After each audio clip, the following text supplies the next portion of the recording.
여러분 반갑습니다. 잠언 말씀 묵상 시간입니다. 하나님께서 우리에게 맡겨주신 사명을 우리가 충성스럽게 잘 감당할 수 있기를 간절히 소망합니다. 하나님께서는 우리에게 때로는 어떤 사명, 그 사명 안에는 조직과 사람들이 포함되어 있습니다. 어떤 미션이 있고 프로젝트가 있으며 또 우리에게 맡겨주신 사람들이 있습니다.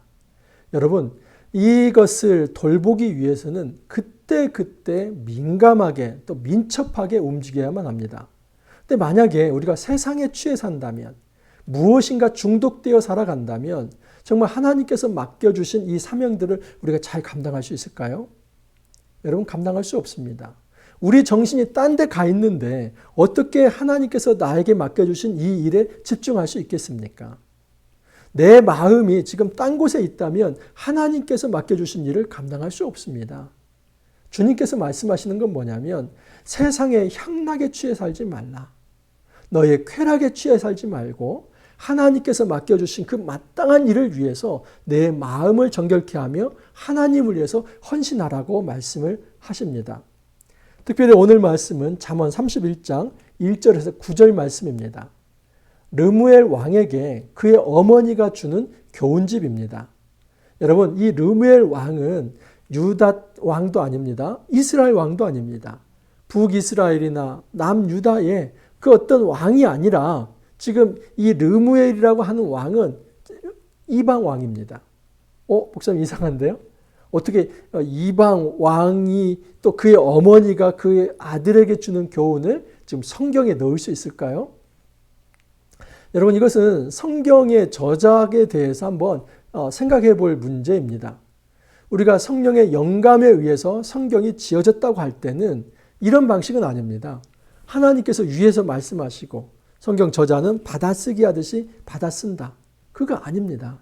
그게 아니고 성경 저자가 누가 되든지 그 역사적 배경과 문화와 그가 받은 어떤 교육적 훈련과 그리고 그 집안의 내력과 가문과 그의 심지어 인품과 성품, 이 모든 것이 결합되어서 하나님은 그 모든 것까지도 이용을 해서 그가 가지고 있는 지식과 그가 가지고 있는 정보까지도 조합을 해내서 하나님 말씀을 전달해냅니다.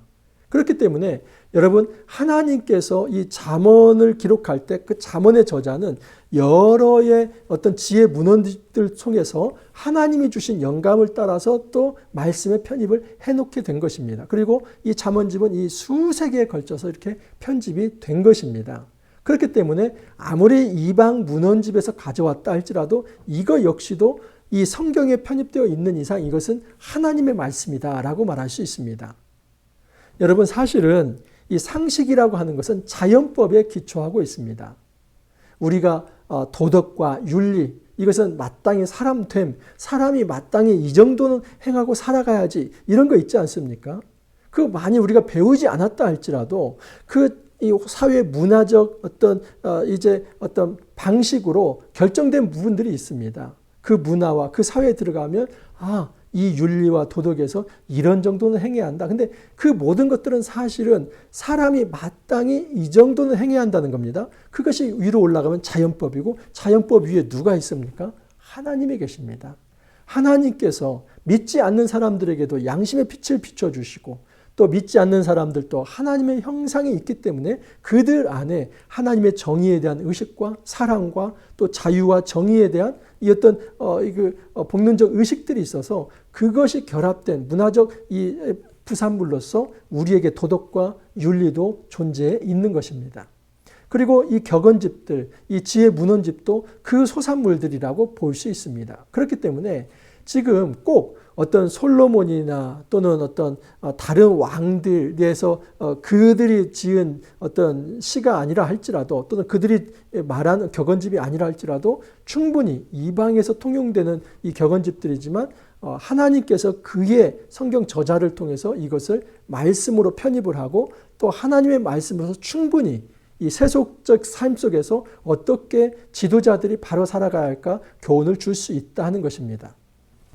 여러분, 오늘 말씀은 이 지도자가 어떻게 살아가야 할지 이 세 가지 기본적인 이제 지켜야 할 것에 대해서 이야기를 합니다. 자, 1절에서 3절을 한번 말씀드립니다.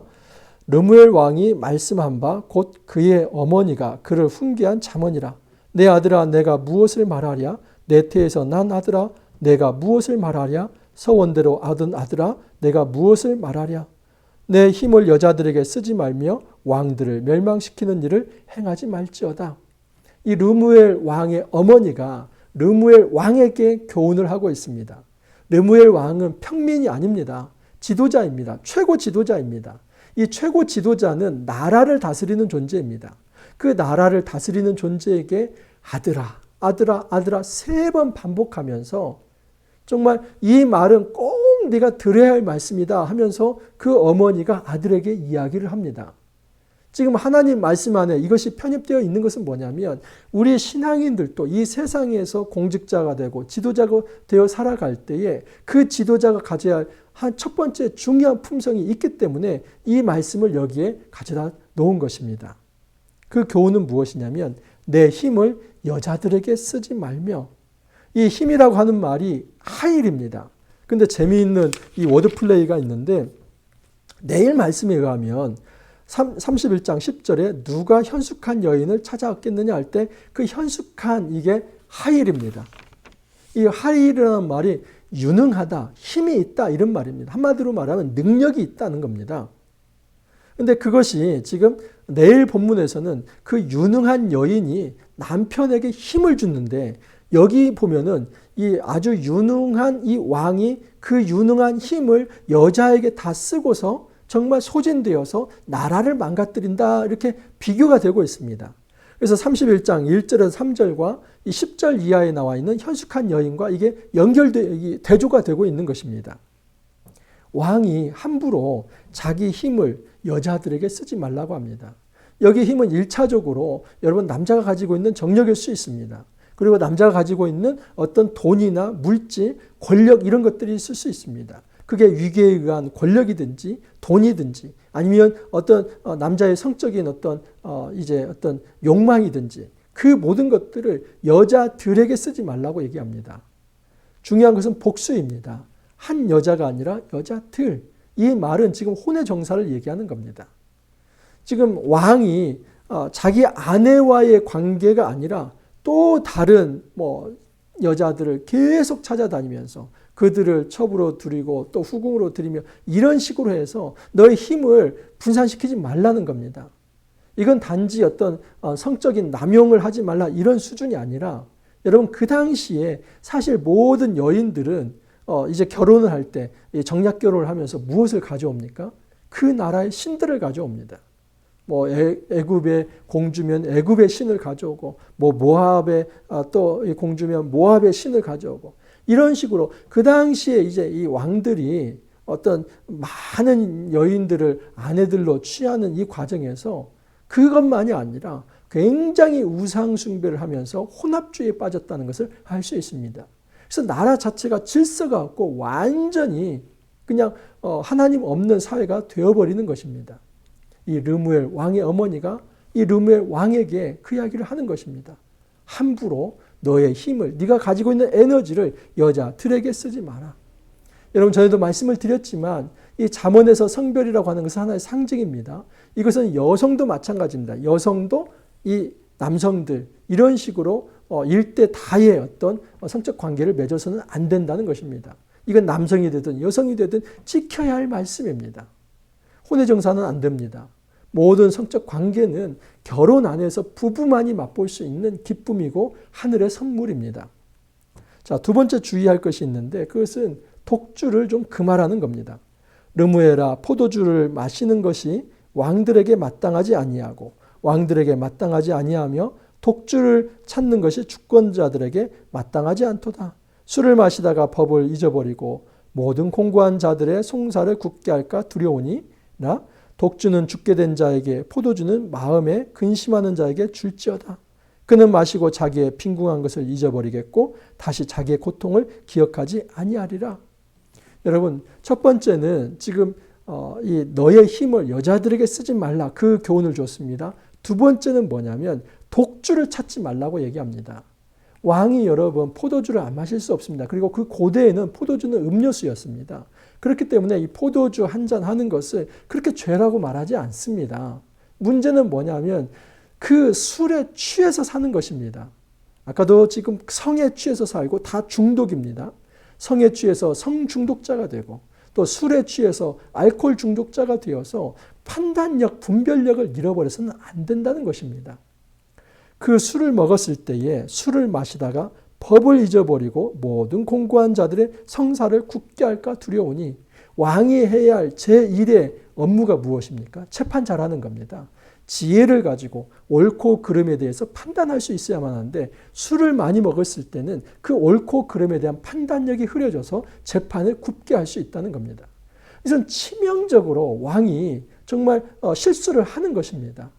이 술이라고 하는 것은 정신을 미혹해 하고 그리고 이 술이라고 하는 것은 모든 이제 어떤 몸을 마비시켜 버립니다.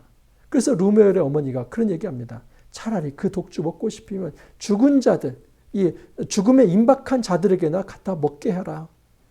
여러분, 실제로 암 환자들 중에서도 아주 말기 암 환자에서 너무 고통스러우면 몰핀 주사를 맞습니다. 만약에 이 술이라고 하는 것이 정말 그 고통을 잊게 하는 그것이라고 한다면 죽음 직전에 있는 그 사람들 그거 먹고 좀 고통을 좀 덜하고 싶은 사람에게 그들에게나 좀 갖다 줘라. 너는 지금 맹정신을 가지고 그 몰핀에 취해서 마약에 취해서 흐리멍텅하고 그 감각도 없이 무감각하게 살아가야 할 존재가 아니라 옳고 그름을 바르게 판단해야 할 존재가 이렇게 술에 취해 가지고 제대로 앞길을 찾아가지 못해서는 안 된다. 그것을 이야기를 하고 있습니다. 이제 마지막으로 한 가지 더 권면을 하는데 그것은 이제 조금 적극적으로 앞에 두 가지는 뭐뭐 하지 말라는 것입니다. 이제는 적극적으로 가난한 자와 약한 자들을 돌보라 하고 이야기를 합니다. 8절을 보면 너는 말 못하는 자와 모든 고독한 자의 송사를 위하여 입을 열지니라. 너는 입을 열어 공의로 재판하여 공고한 자와 궁핍한 자를 신호할지니라.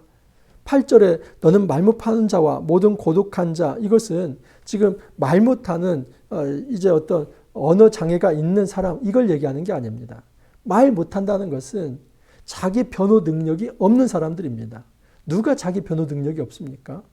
여러분 되게 가난한 사람들 또 많이 못 배운 사람들 그리고 너무나 신분이 비천해서 감히 뭔가 얘기할 수 없는 존재들.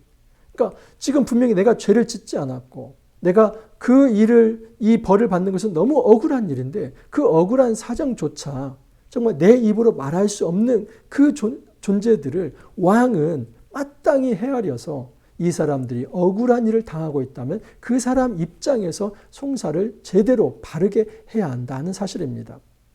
이게 왕이 해야 할 일입니다.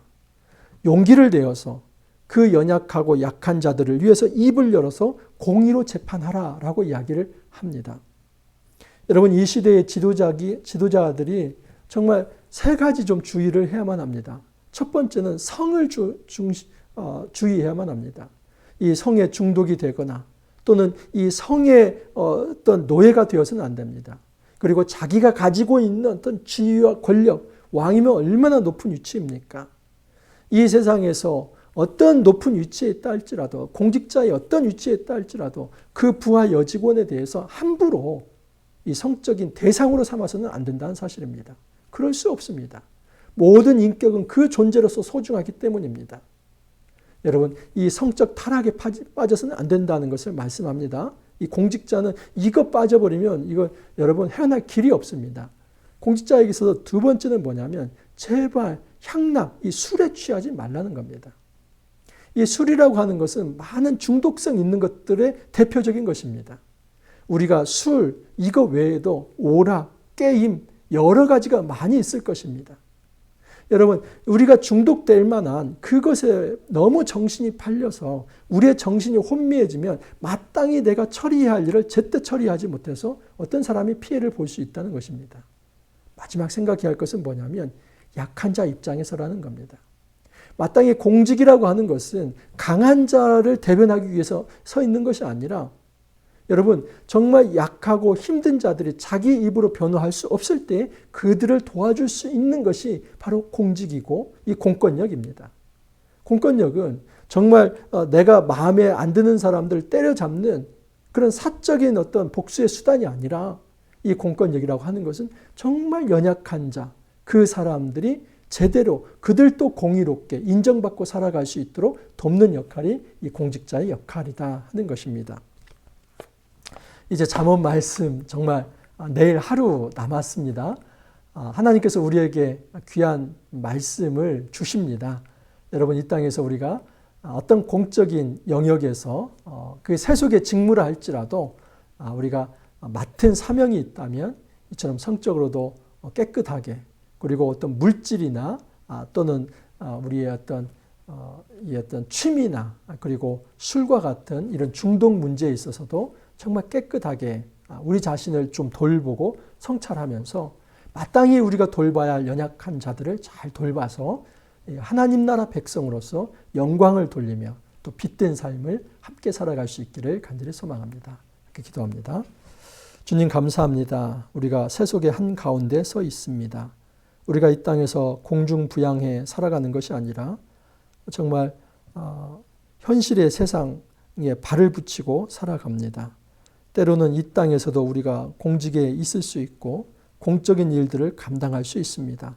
주님, 그것이 어떠한 일이든 정말 우리 자신을 성적으로 정결케 하며 또 재물과 또 술과 모든 취미와 중독의 모든 일에 있어서도 우리 자신을 정결케 하여서 우리의 영혼이나 또 우리의 정신이 혼매지지 않게 하옵소서. 바른 정신을 가지고 하나님께서 우리에게 맡겨주신 사명들을 잘 감당하되 자기 힘으로 자기를 변호할 수 없는 자들의 친구가 되어주고 그들을 위로하며 그들의 억울함을 풀어줄 수 있는 정의를 추구하는 백성으로 살아갈 수 있도록 주님 축복하여 주옵소서. 감사하고 예수님 이름으로 기도하옵나이다. 아멘. 여러분, 이제 잠언 내일 하루 말씀 묵상하면 이제 마쳐지게 됩니다.